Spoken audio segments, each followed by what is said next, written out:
Hi guys, this is Brent here, just in the model room, just looking at models and looking at different prep designs. And just again, little tips that I can give you to maybe help the seats better here.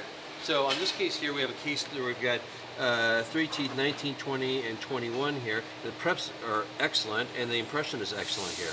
The one thing that we want to make sure, because I know it's multiple teeth there, we always have an issue a little bit with getting the mouth is getting a good draw with the contacts and everything, is to again make sure that the preps are tapered, which they are here, and also they can taper with each other. So taper within the prep and taper with each other, and I don't think we have an issue here.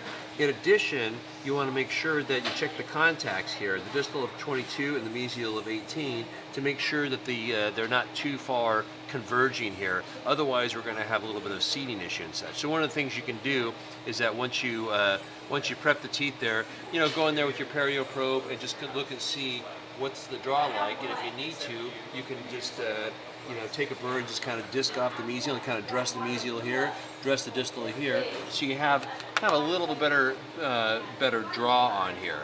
Generally, we try to make sure that all the units can seat any particular way, but if it's a situation where the draw is a little bit tough, we'll let you know, say seat number 19 first, and then 20, and then 21. I know it's a little bit tough because I know you're not sure if they're going to be bonding those things or going to be cementing those in there. But again, if you have the contacts kind of converging a little bit there, kind of open it up a little bit there to get a good path to draw for yourself. Okay, little tips. Thanks, guys.